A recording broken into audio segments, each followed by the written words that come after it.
اور میرے بھائیوں، حضرت خلاد بن رافع کا واقعہ آپ سب نے سنا ہو، مشہور واقعہ۔ آئے نبی کریم صلی اللہ علیہ وسلم کو سلام کیا، نبی کریم صلی اللہ علیہ وسلم نے سلام کا جواب دیا اور کیا کہا؟ ارجع فصلی فإنک لم تصلی، واپس پلٹ جا خلاد، نماز کو دوبارہ ادا کر، تو نے نماز نہیں پڑھی۔ اچھا، اللہ کے رسول واپس گئے، پھر نفل پڑھے، پھر نماز کو ادا کیا، پھر آئے، پھر سلام کیا، نبی کریم نے سلام کا جواب تو دیا اور کیا کہا؟ ارجع فصلی فإنک لم تصلی، واپس پلٹ جا، تو نے نماز کو ادا نہیں کیا۔ کتنی دفعہ کہا؟ 3 دفعہ۔ میرے بھائیوں، یہ سوچ اور فکر کا مقام ہے، غور کیجئے۔ صحیح حدیث، کسی بندے کو اس حدیث پہ اعتراض نہیں، تمام مسالک کے مابین صحیح حدیث ہے۔ نبی کریم اس کو بار بار کس کو کہہ رہے ہیں؟ صحابی کو کہہ رہے ہیں، ارجع فصلی فإنک لم تصلی، واپس پلٹ جا، تو نے نماز کو ادا نہیں کیا۔ اب وہ کیا ایسا عمل کرتے تھے جس کی وجہ سے نبی کریم صلی اللہ علیہ وسلم کہتے ہیں تو نے نماز پڑھی ہی نہیں؟ جب 3 مرتبہ کے بعد نبی کریم صلی اللہ علیہ وسلم کی بارگاہ میں پیش ہوئے، کہا آقا مجھے اسی طرح کی نماز آتی ہے، مجھے بتلائیے نماز کی حقیقت کیا ہے؟ صرف ایک عمل کم تھا، اور وہ بھی کیا؟ سنت ہے۔ عمل صرف ایک کم ہے، سنت ہے۔ نبی کریم کہہ رہے ہیں تیری نماز قبول نہیں، اس حدیث کے اوپر غور کیجئے۔ اور وہ کام کیا تھا؟ صرف اعتدال اور سکون۔ نبی کریم کہتے ہیں جب تو رکوع کیا کر تو اس طرح کیا کر تیری کمر سیدھی ہو جائے۔ ابھی سیدھی نہیں ہوتی تو کمر اٹھا لیتا ہے، سجدہ کیا کر تو پیٹھ سیدھی ہو جائے، ابھی سیدھی نہیں ہوتی تو واپس آ جاتا ہے۔ تیز، صرف ایک چیز کی کمی ہے، نماز میں اعتدال اور سکون کی کمی ہے۔ نبی کریم بار بار کہہ رہے ہیں ارجع فصلی فإنک لم تصلی، واپس پلٹ جا، تو نے نماز پڑھی ہی نہیں۔ آج ہم نماز کے جتنے مرضی سنتیں چھوڑ دیں، ہم کہتے ہیں جی نماز ہماری ہو گئی ہے۔ نبی کریم صلی اللہ علیہ وسلم کے صحابی حذیفہ بن یمان، آئیے فہم صحابہ کو، فہم سلف کو حجت ماننے والوں، اس حدیث کے اوپر، اس بات کے اوپر غور تو کرو۔ خود اپنے ہی فلسفے سے کیسے ٹکراتی ہیں تمہاری باتیں۔ حضرت حذیفہ بن یمان کے سامنے ایک تابعی آئے، عظیم تابعی، انہوں نے نماز پڑھی، یہ صحابی ہیں حذیفہ بن یمان۔ نماز پڑھنے کے بعد حضرت حذیفہ نے ان کو بلایا، ادھر آئیے جی، اس طرح کی نماز آپ کب سے پڑھ رہے ہیں؟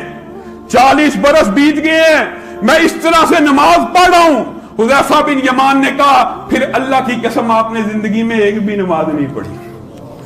صحابی کہہ رہے ہیں کیوں؟ تابعی کب کپا اٹھے، کیا وجہ ہے، کیا ہو گیا، میری نماز میں کیا کوتاہی ہے؟ کہا نبی کریم صلی اللہ علیہ وسلم نے اپنے صحابی کو بھی یہی کہا تھا، تو نے کوئی نماز نہیں پڑھی، آپ جب رکوع کیا کریں کمر کو سیدھا کیا کریں، سکون کیا کریں، کچھ لمحے رکا کریں، اعتدال کا مظاہرہ کیجئے، سجدہ کریں کچھ لمحے رکا کریں، سجدے سے اٹھے کچھ لمحے رکا کریں۔ یہ نہیں کہ دوڑ لگائی ہوئی ایکسرسائز سبق کی طرح نماز کو پڑھا جا رہا ہے، نماز کا یہ فلسفہ نہیں ہے۔ اور اگر آپ، حذیفہ بن یمان کا فتویٰ دیکھیے کتنا سخت ہے، اگر آپ نے نماز کی سنت کو پورا نہ کیا، اعتدال ایک سنت ہے، سکون سے پڑھنا ایک سنت ہے، آج ہم نماز کی 20 سنتیں ترک کر دیتے ہیں صرف اپنے اماموں کے اقوال کی وجہ سے۔ آپ اگر اسی طرح نماز پڑھتے رہے، حذیفہ بن یمان کا فتویٰ اپنا نہیں، آپ نبی کریم صلی اللہ علیہ وسلم کی امت میں سے نہیں اٹھائے جائیں گے۔ یہ کتنے سال کی نمازیں ہیں؟ 40 برس کی نمازیں قبول نہیں۔ حضرت حذیفہ کا فیصلہ ہے جب تک آپ سنت کے مطابق ادا نہیں کریں گے۔ اور دوسری طرف نسائی شریف کی حدیث کیا ہے؟ ایک بندہ، کوئی امتی اٹھے، اس طرح وضو کرے جس طرح نبی کریم صلی اللہ علیہ وسلم نے وضو کا حکم دیا، اس طرح 2 رکعت نماز پڑھے جس طرح نبی کریم کی سنت ہے، صحیح حدیث ہے۔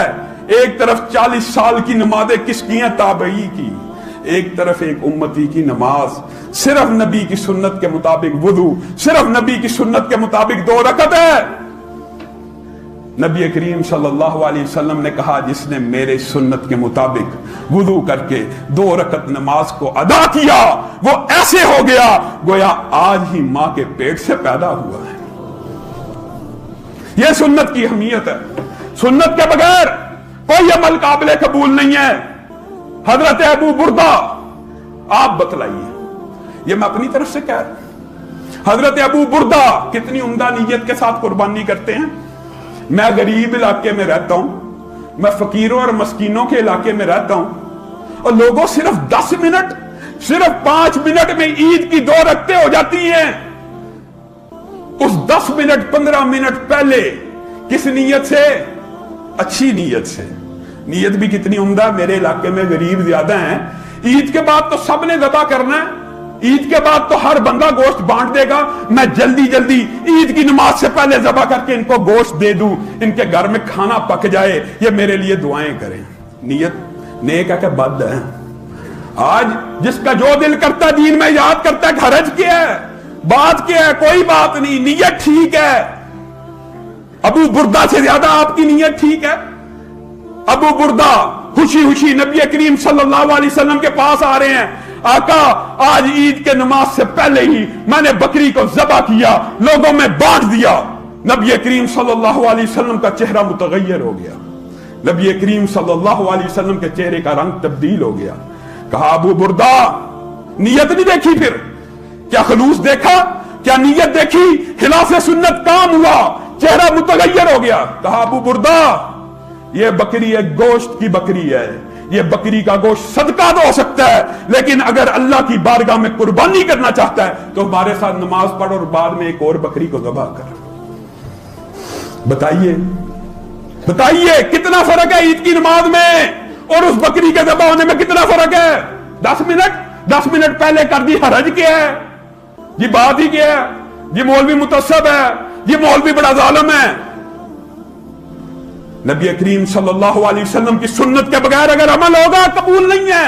هل اتاك حدیث الغاشیہ وجوہ یومئذ خاشیہ عاملۃ ناصبہ تصلی نارا حامیہ. اللہ کہہ رہا, میں کہہ رہا ہوں, عمل کرتی ہوئی ایسی پیشانیاں جن کی پیشانیوں کے اوپر سجدوں کے نشانات ہوں گے, کل قیامت کے دن اوندے منہ جہنم میں ڈال دی جائیں گی. اللہ اتنا باعمل بندہ جنت سے کیوں محروم رہا؟ اللہ اتنا باعمل بندہ جہنم میں کیوں گیا؟ مفسرین نے تفسیریں کی ہیں, ان میں سے ایک تفسیر کیا ہے, عمل تو بہت کرتا تھا لیکن اس عمل کے اوپر سنت رسول کی مہر موجود نہیں تھی. عمل تو بہت کرتا تھا. لوگوں فمن کان یرجو لقاء ربہ فلیعمل عملا صالحا. وہ عمل صالح کی 2 ہی شرطیں ہیں, صرف 2 ہی شرطیں ہیں, ایک خالص اللہ کے لیے اور دوسرا سنت رسول کے مطابق ہو. اگر سنت رسول کے مطابق عمل نہیں ہے, خالص اللہ کے لیے نہیں ہے, ریاکاری عمل قبول نہیں ہے, سنت رسول موجود نہیں ہے, عمل قبول نہیں ہے. اللہ رب العزت جو کہا گیا, جو سنا گیا, اس کو سمجھنے کی توفیق عنایت فرمائے.